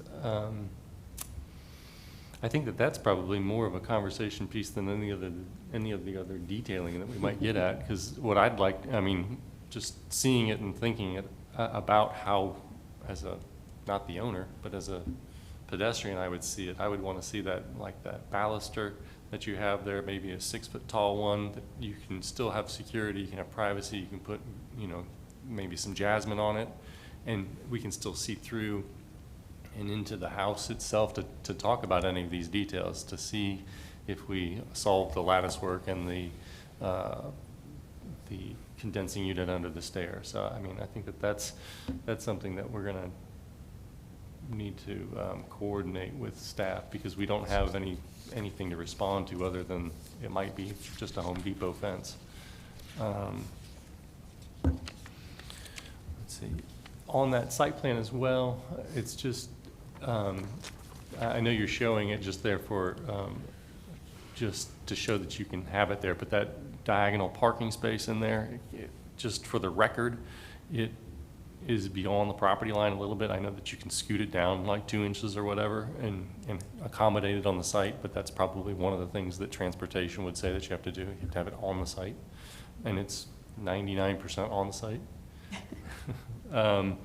And the detailing of the columns at the slab, if you take the site plan off, you can see that some of the, on the corners of the house or the corners of the porch, you have these base conditions where the columns will land and the bases for the columns will overhang the concrete. And so that seems to be something that needs to be worked out a little bit in terms of how those things would land. And It's lazy drafting. That's all it is. You could just say it's drafting. It's just, those are the things that'll stick out. Right, no. And we talked about the lattice work there, and we talked about the faux vent. Okay, yeah, those are the things that I saw. So, you've heard some of the initial conversations and some of the questions. Any rebuttals to what you've heard? Anything that you feel like needs to be addressed from what the commissioners have discussed thus far? No, I'm okay with whatever direction the board decides. Okay. So we'll close the public hearing and discuss the case and make our way towards a motion. Nothing. As part of the comments, I would agree with some of what we discussed. I'm wondering if the solution for the rear side of the accessory structure, instead of adding a band board or getting rid of the faux vent as shown, I think the issue that staff is bringing up is the amount of, open, the amount of the volume and the opening. So maybe a framed square vent up above the 2 windows might start to balance out that situation. But I do agree, like maybe some coordination about what you do with the front and the back too. The faux vent on the front, there's no faux vent on the front. It almost seems like you could introduce a faux vent on the front too, as detailed on the back. But any kind of coordination and further investigation of the rear, and then apply it the same logic to the front, I think would improve the project. I noted on the site plan that you have a air conditioning unit towards the rear of the existing structure, but you're saying you're putting the unit for the accessory structure underneath the new staircase. Then I think on the site photograph, we saw 2 on the side of the existing structure that didn't seem to be a landscape. Traditionally, we would ask that none of those new mechanical systems be exposed. So I'm wondering if this is an opportunity to, as we approve the accessory structure on the site, to also address that issue. That's an interesting question to legal. I don't, is that? So are you, Mr. Commissioner, are you just asking to address an issue to address with staff for the air conditioner? Well, we were presented with a site plan that doesn't appear to be accurate. So I'd like clarification as to where the new one's going to go, whether it's going to be shielded from public view. And then there appear to be at least 2 or maybe 3 that are existing but aren't shielded from public view, which would normally be a requirement. You're asking 2 or 3 air conditioners that are that you can observe on the already existing property, but that's not in front of the commission for consideration. So for the new accessory structure that's presented for your consideration, the applicant has, the agent, I apologize, has stated for the record, it's for your consideration and evidence already that the air conditioner will be placed underneath the staircase. Okay. So I think it's all moot too if it's a big wood fence in front of it. right, and then to the point of the fence, I agree with. And again, and I'm sorry, I just want to remind the commissioners that the fence is not a part of as the agent just said, the application for the certificate of appropriateness is only involved the accessory structure. Okay. Well, then I have a Well, question here- for legal, because if it's presented, if a site plan is presented to us and I it shows a understand. fence, then we just have to make sure that in the motion that we say any fence still needs to be approved. That could be a way to address it, since it is on the site plan, the fence, and it's already on the record, the Okay. fence. But again, that part of the project was not addressed for the certificate of appropriateness. Okay. But if you want to address the fence as a condition, that it's, Okay. you know. All right, I understand. Thank you. Thanks for the clarification. I would agree that you have an opportunity, if you're going to introduce a fence across this kind of unique configuration, we are creating a courtyard, and the fact that it's elevated, it would be a wonderful and consistent opportunity to introduce some kind of decorative door that relates to the accessory structure and helps Right. create sort of a, so that someone walking by the street can kind of be intrigued by what might be behind the fence in an architectural way, as opposed to just all the way across the side. And that could be, discussed with staff at a future date, since it's not part of what we're looking at, but it is worth commenting, since it's before the commission right now. Well, I mean, maybe you had a little sidebar there. I would potentially disagree here, that we do have we have an applicant coming forward with an architectural solution with scale and massing, and they are proposing to conceal that with a fence on the application. It's part of the record. So I think that that's part of the question of whether or not it is appropriate to do that. Again, from the application is only addressing the accessory structure. However, since that fence was put on the site plan, but not included for the certificate of appropriateness, you could certainly ask as a condition for the agent to, address the issues of the fence with staff. But again, I would just encourage the commissioners to please focus the certificate of appropriateness based on what's the application is here for, which is the accessory structure. I hear what your concerns are, that the fence is put on the site plan. And if you have a question for staff, they could certainly ask the questions. But I think if you want to style a motion to address the fence, it could certainly be a condition that the agent follow guidance and direction from the staff, and if that's what you would like to do. But and additionally, there's other departments within the city that also controls what happens with the fence, and that's also a zoning issue. So, Right. So just focus, again, I would encourage the commissioners to focus on the applications that's before the board, and that those considerations for the fence is left up to staff and to the zoning department. Well, I mean, that's one way to approach it. Another way could be, and just to make sure that the commission still has, if we wanted to see it, we could see it again. We could make a motion that would require the applicant to bring forward the solution for the fence, if it's a big if we didn't want to condition it to staff. Right. Well, I would, again, Mr. Chair, that the fence, or whether or not you're talking about the materials, the height, any conditions of the fence, that is not within your purview. It's within the purview of the zoning department and staff to consider any restrictions on the fence. Right. We have all agreed, and they are required, they would be required to interact with those other agencies, those other jurisdictions as appropriate to get here to show it to us. That we've often seen solutions for fences. Right. When they're on the road.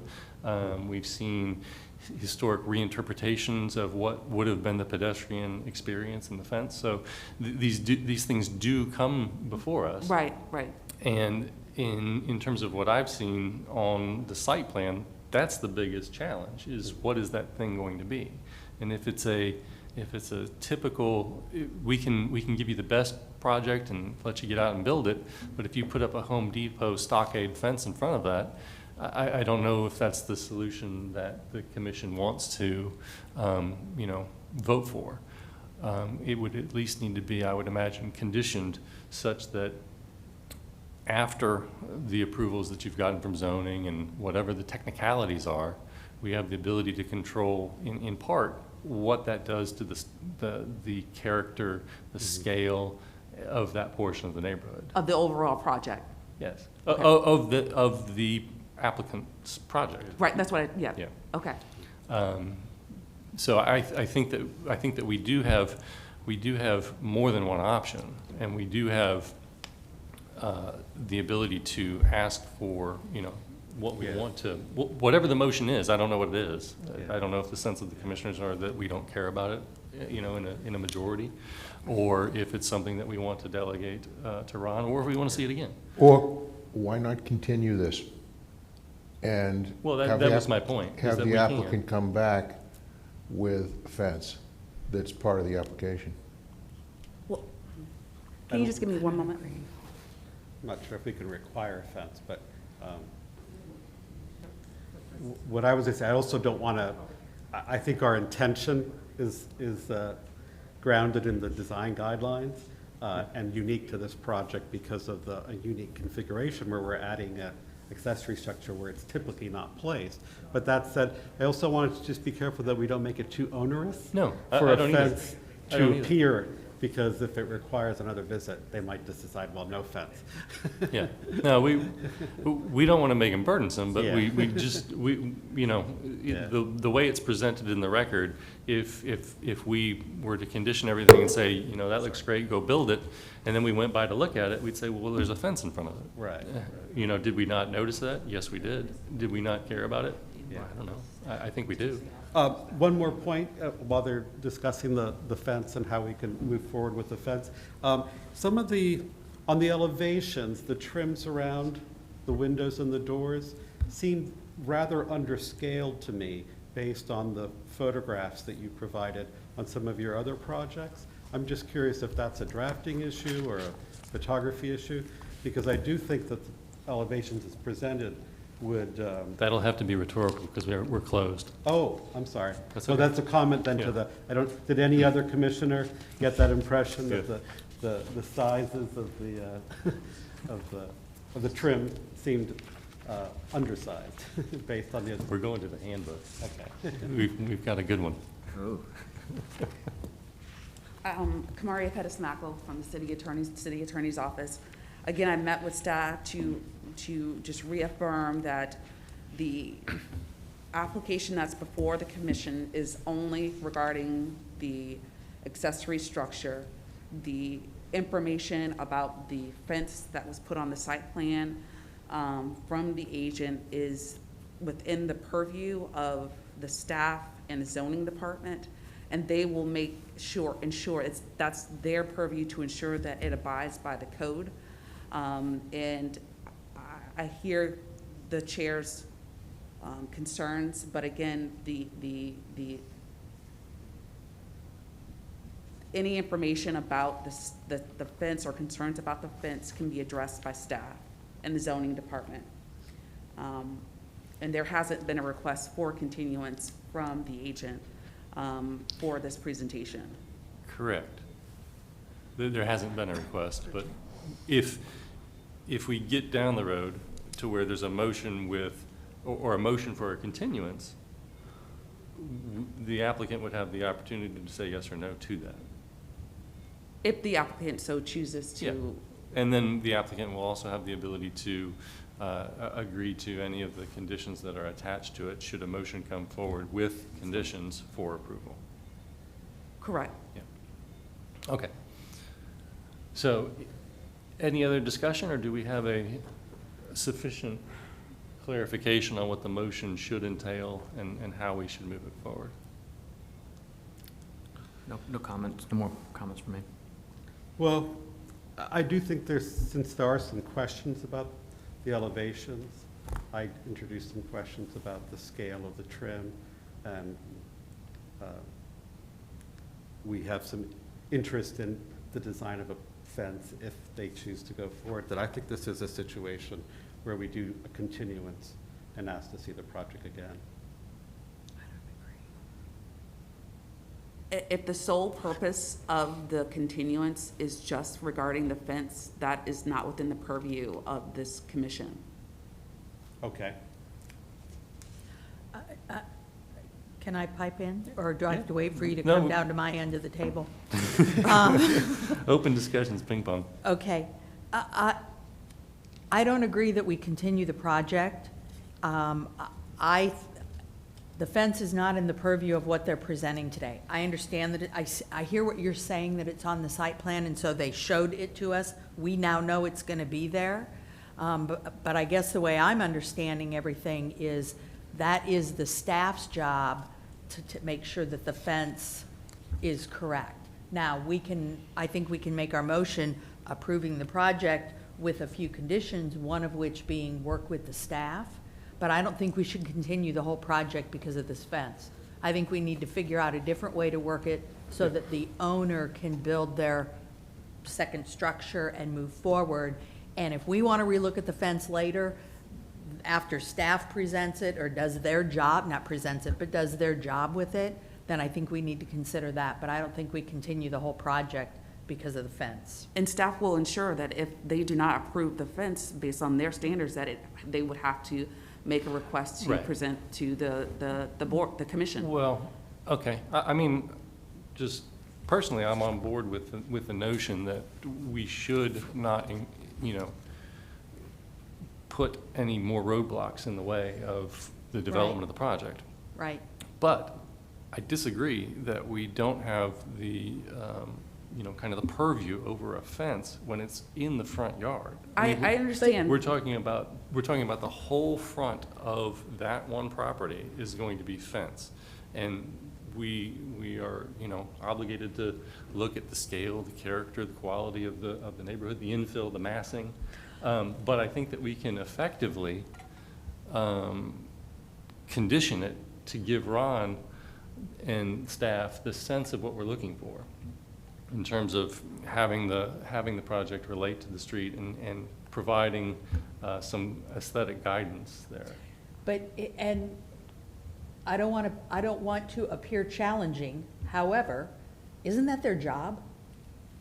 Isn't that what they do already? Isn't that what the staff's responsibility is in being the staff to us or with us? I don't know if they're to us or with us, but we're all in this together, kids. But isn't that their job, to make sure that the fencing will follow the necessary guidelines of the historic Ybor rules? Am I making sense in what my thought process is? Well, I'm not disagreeing with you. No, We'll look I at know. it if we want him And, to bring it back. But I'm like, I hear what you're saying, but I would ask you to consider how many applications come forward where the front elevation of the project is a 6-foot wood fence across the whole property line. But again, Zero. that fence is not a part of the application. then to step it back again, then would this, I hate to say should, but would this have been something that would have been identified by staff that it needs to be addressed before it came here the first time? I don't know, is this the first time we've seen it? I don't know, I'm just, Did it- and I don't want to did it throw make you it under into the the record? table any over there. Stand up and speak your piece, buddy. You want to open up the public hearing? Yes, I want to hear, If you're public, yes. And is there a motion? Is there a motion? I don't Do think we- we've made one yet, have we? would we like to hear from Ron regarding staff's opinion on the fence? So to make a motion to open the Yes. public Yes. hearing? Motion to Yes. open the public Yes. hearing. Yes. Is there a second? Second. All in favor? Aye. Thank you. I was just waiting because the public hearing is closed. So this is the staff report that was presented to us. On the application, the request was for new construction for an accessory structure. Along the way, I met with the owners on site. They talked about erecting a fence to provide that courtyard. The indication that they provided on the site plan has not been discussed with us, so the location of what was presented might not be the final location. I did see some preliminary fence designs that were forwarded yesterday, but that's the first time I saw them. So it's at a preliminary state. So at this time, I would move forward with the review and the request for the accessory structure. The fence isn't part of this request right now. You know, I know it says it on the site plan, but you have no drawings to indicate what the fence looks like, the height of the fence, or the final location of the fence. So I think this is very preliminary. Okay, so if it's not part of the project, we could disapprove it. The fence. It's not even. It's not a- It's not even part of it. It's a moot point. It's not Right. there, it's not there. All they did is show a location that has not even been vetted. So as part of your condition moving forward, if you want to say to correct the site plan to eliminate the fence, I think that would be a path you could go. Okay, To eliminate the location of the fence that was provided on the site plan. right. Okay, any other questions to Ron before I close it? and we Well, get to a motion? Just a clarification, because I know, and to speak to the other commissioners' issue about fencing, we entrust staff to approve a lot of issues that are always presented to us, and we have the addresses and things, and fencing is normally just on the side yard or back. I mean, it is pretty straightforward, and I think the point on this project is that this fence has the opportunity to, first of all, it's very visible. It has an opportunity, the design of the fence has the opportunity to enhance the overall project and the pedestrian experience within the historic district. And so I'd be fine moving forward with Ron has the understanding that based on this discussion that perhaps this is an opportunity for the fence to come before us if a fence is proposed for the project. A fence is a request that can be delegated to staff, and the ordinance is reflected. We have 8 or 10 items that can be administratively approved. If staff feels that is not a benefit or meeting the guidelines of the historic district, then we delegate it to this commission. The fence as indicated on the site plan is not on the front property line. It's back, I don't know, 20 feet? Right, and And I do believe it can be a positive or a negative to this experience, so I know why you're taking it seriously. Front yard fences, there's only 2 historic districts. We have 4 historic districts that front yard fences are allowed. One is Tampa Heights, one is Ybor City. Usually the front yard fences are maintained at 4 foot in height to meet the zoning code.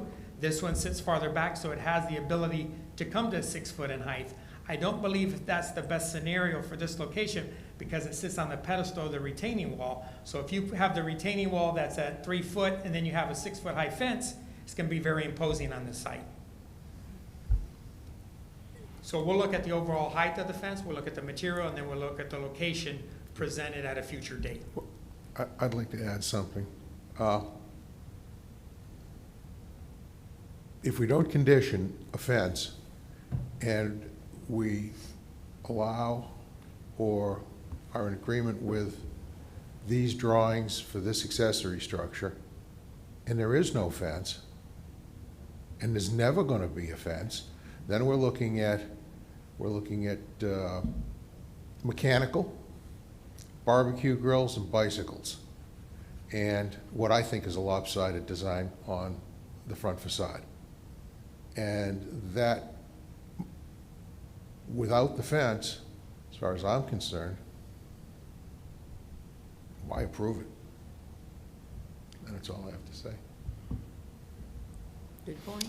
any other questions to Ron before, or actually, we have the public, we're open to public, so we can ask questions to anybody and get any responses if anybody wants any.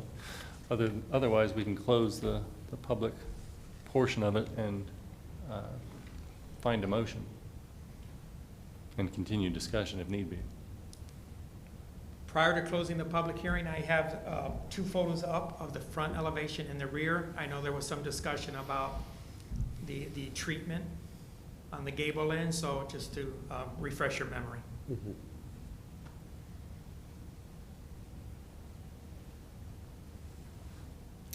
And can the applicant put back up the site plan so that we can see where the proposed fence would be?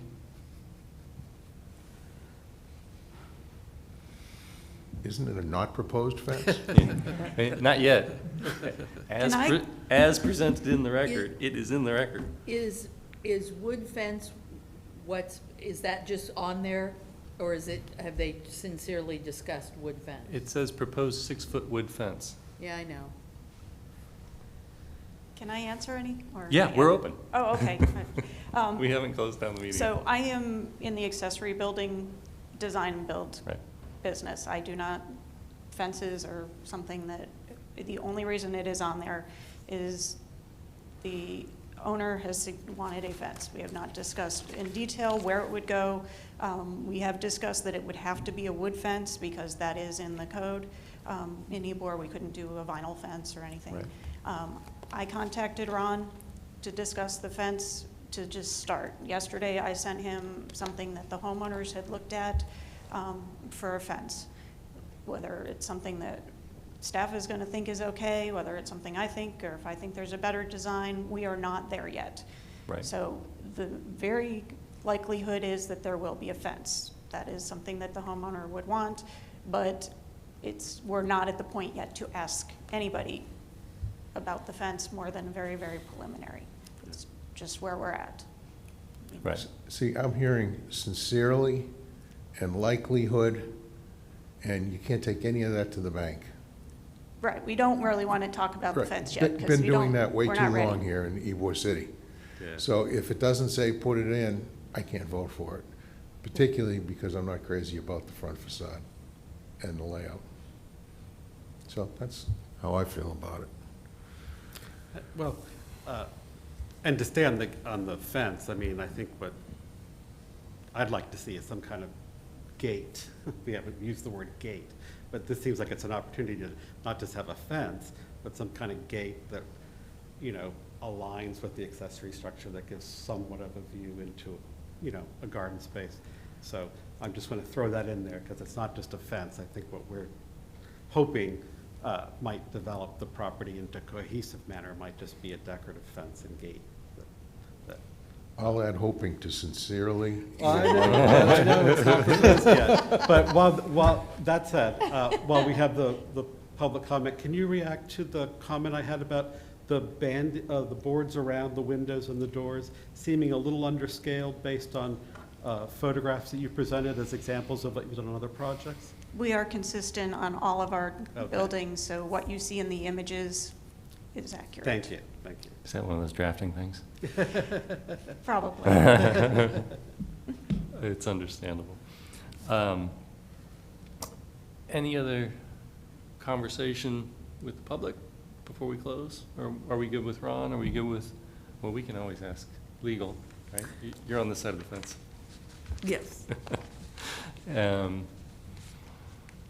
I would say, to the applicant again, that the thing that, for the fence, the thing that is the challenge is that it is the whole front of the project. It is tied to the building in a way that you wouldn't tie it to the building like straight to the porch. You wouldn't do that, you'd offset it. So, if it was a formal application for the fence, we would, work with Ron on that. Ron would work with you on where the appropriate place is to tie the fence in. To Commissioner Gilat's, notion about, this should be something that, maybe has a door. Maybe, I'd like to see some transparency on it so that, it's tied to the public and you could get a sense of what you actually accomplished. Because I know that, when you're done with your project, it's gonna be nice. It's gonna add to the community. It's gonna be something that you wanna see and walk by. We just approved a house down the street that's going to be a continuation of that block. So the block's filling in. And to take a piece of 6-foot fence and, go over one whole lot, it seems like a disservice to projects that we just approved. With that said, I think we should close the public hearing and find a way to get this off dead center and make it something that we can vote on. So I will close the public hearing. And just to confer, and I apologize, just to confer with the agent, did you want to have any last minute rebuttal or response to anything? No, I think we're good now. Okay. Okay, so we're really close. So we need a motion to move this one way or the other.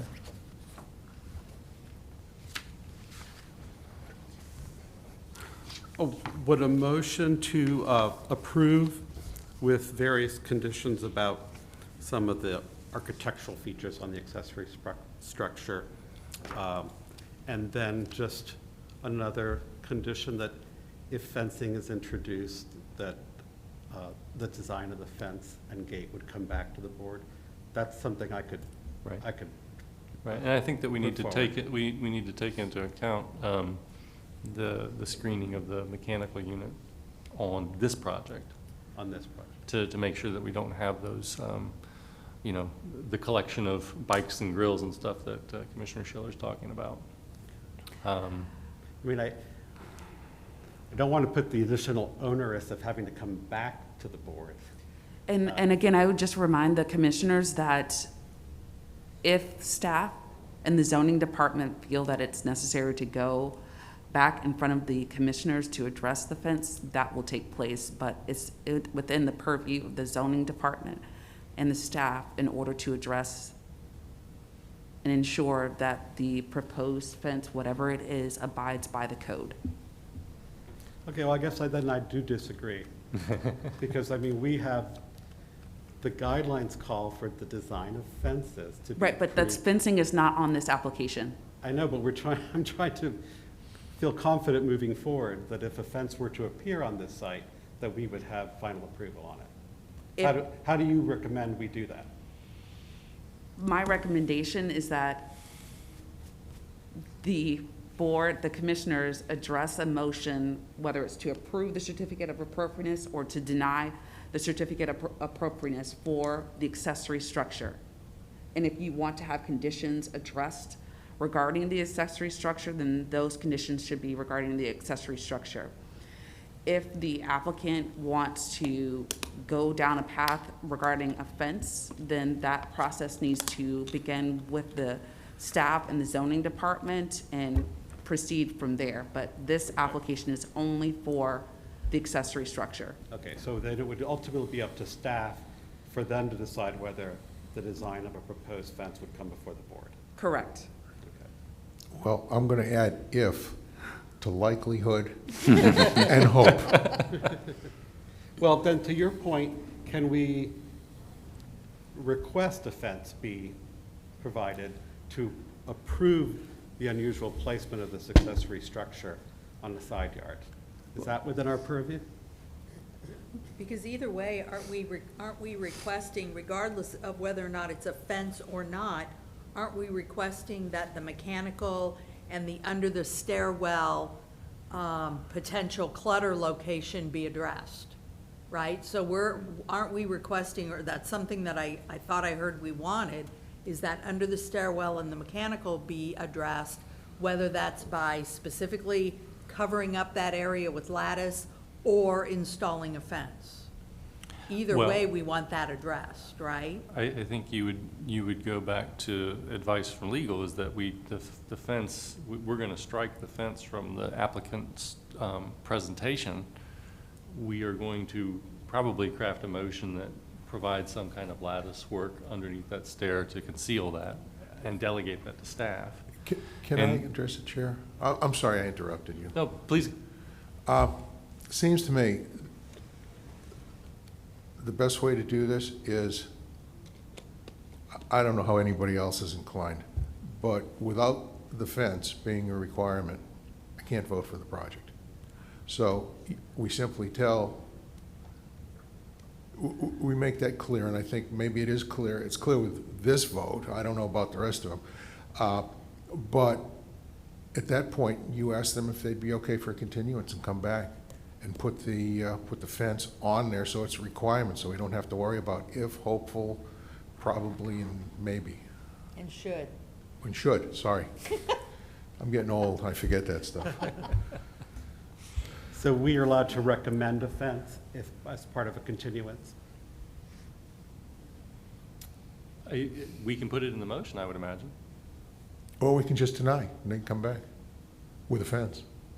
I always prefer to continue with, with comments and recommendations as a way to move a project forward as opposed to denying it. I'm 100% for this project. Yeah.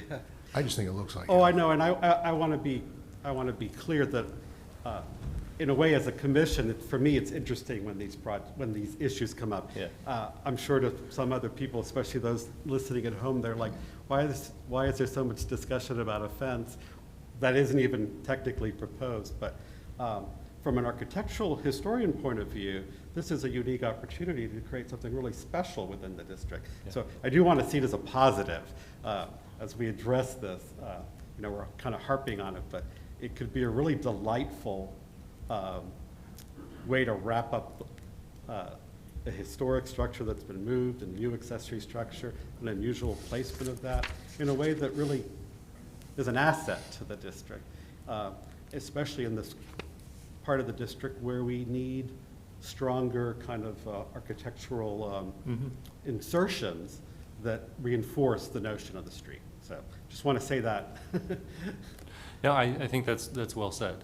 And, I want to put myself in the place of the applicant as well, in that, as she mentioned, she does these are the types of projects that her and her company do. Yeah. They do them well. They respond to comments that they hear. And now in the 11th hour, she's got a curveball with a fence, and she's thinking, I might not be able to start the project when I wanted to. Right. So that's a challenge too. But I think that, from kind of the 30,000-foot view to somehow say that we as the commission don't have the ability to especially deal with the front fence and its architectural implications to the neighborhood, that's cart before the horse stuff. I mean, because I think that we can require that and we can condition it, or we could reject it. We have that ability. We don't want to be a burden, and we want to get you through, but we want to make sure that ultimately what we end up with on this property isn't something that is just, something that came in after the fact without consideration, without even staff review, without our input, and that we drive by and we're like, how did that happen? So that's our concerns. Let me add one more thing. Oftentimes, I've been doing this for a little while, and oftentimes you would ask the ownership to get up and tell us what their intention was, and that sometimes, when they talk and they look at you and say yes, yes, you get way more reassured than should, if, maybe, and possibly. But they're not here today. And that says a little something to me. Their agent is here, and she's not prepared to speak on the fence because she's a shed builder. So Well, she's in Kamaria Pettis-Mackel from the legal department. The agent is not prepared to address the fence because the fence is not on the application. if the ownership were here, we could ask them. And they could either say, that's not on the application, we're not prepared to speak about it, which says something, or doesn't say something, or whatever. Maybe, yeah, maybe I don't understand, maybe we've got some terminology backwards a bit, but when, in terms of everything, we talk about the application, we talk about staff report, we talk about the presentation, the audio transcript of this, and the slides that accompany the public presentation, all are part of the application. So it is part of the application. It's a part of the presentation, however, the application is strictly for the accessory structure. And the staff and the zoning department have the purview to address a fence and the Right. parameters of the fence. And if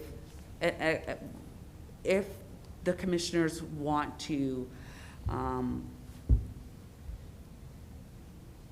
condition that any proposed fence, abide by recommendations from staff and the zoning department, sure, I could understand where the commissioners will want to make that as a condition of the certificate of appropriateness. But again, I just urge this commission to address the application as it's presented for the accessory structure.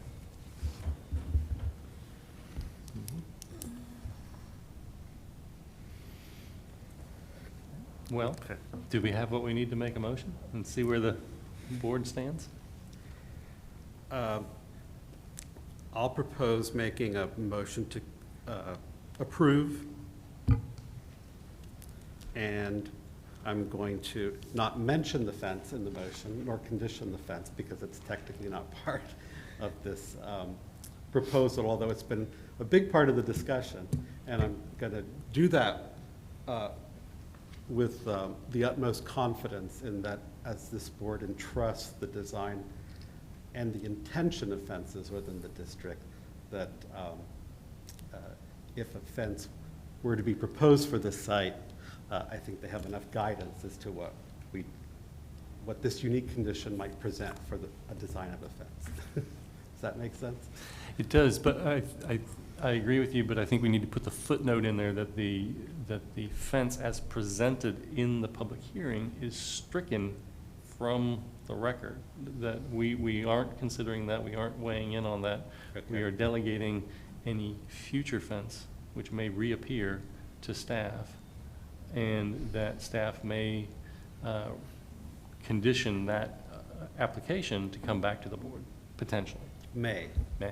Okay. Exactly. And can we discuss his motion? Did you make your final motion? No. No. Okay. No.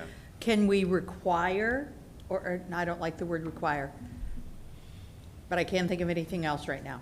Can we require that a fence be installed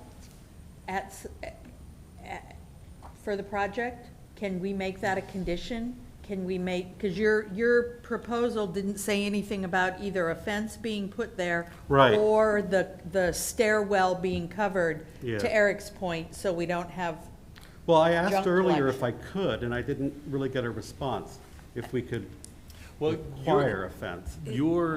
I think that wait, if you're talking about Are you talking about the fence, or are you talking about the items that are potential items that could be underneath the stairwell? You could certainly propose a motion or condition that any items under the Right. stairwell could be covered. But to the point that was just raised, because we're approving a site plan and the placement of a new accessory structure on a historic property, if we as a board decide that this placement is appropriate if the fence was provided, can we require a fence?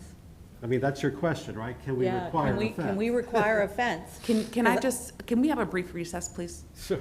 I have to go to the restroom. Can I go to the restroom? Yeah. Thanks. Well, can we have a recess? yes, do we need a motion for that? You could just move for a recess, brief recess. Okay, we're going to go for a 2-minute TV timeout.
Previously on DLC. Kamaria Pettis-Mackel from the Finger. City Legal Department. I just wanted to further state on the record that any motion regarding this certificate of appropriateness cannot address a fence because it's not before this board. Additionally, it is not appropriate for any commissioner to approve or disapprove the application that's before the board based on a potential of offense.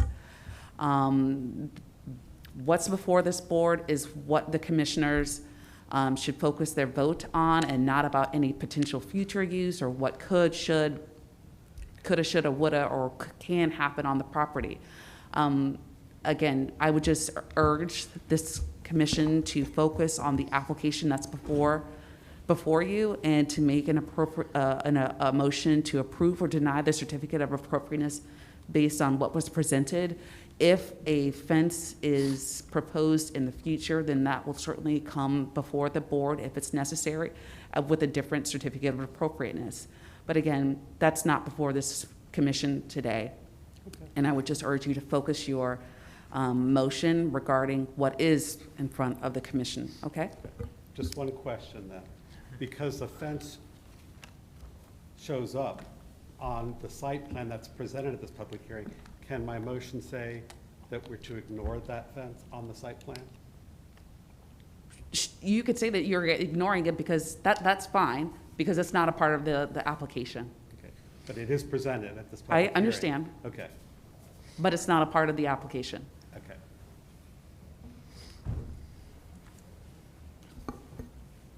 We're gonna give it a go. So I'm gonna do a final approval with conditions.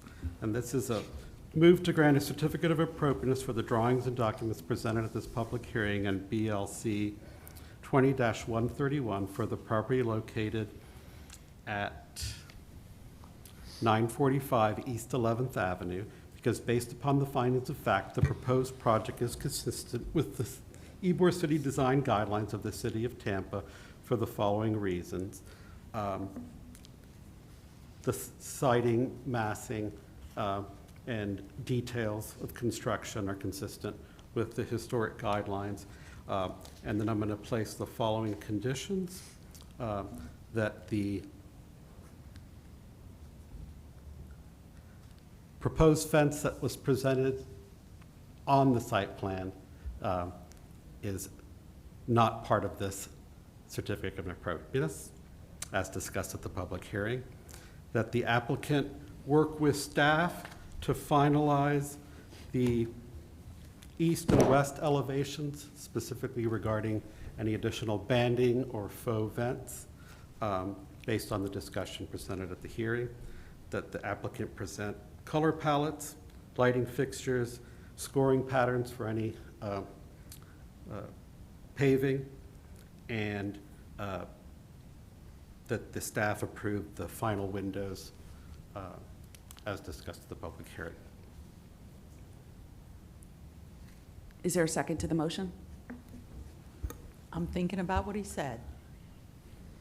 Second. Yeah. Okay. We'd like to, we need an amendment to that to include the enclosure underneath the stair of Yeah. the proposed mechanical equipment with some potential lattice work to be coordinated with staff. Correct. So I'll amend my motion to add one additional condition, that as discussed at the public hearing, that the applicant have staff approve some kind of enclosure or materials that shield any potential mechanical equipment that's being proposed for underneath the exterior staircase. Okay, we have a motion with amendments, with conditions with an amendment. Do we have a second? Second. And Okay. can we ask the applicant if, We- if yeah.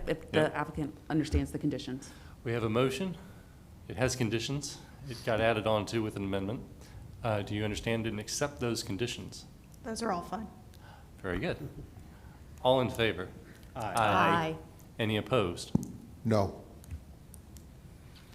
Motion carries. Thank you. Thank you. Thanks for helping us explore the space. Thank you. And with that, we will bring this one to a close. Thank you.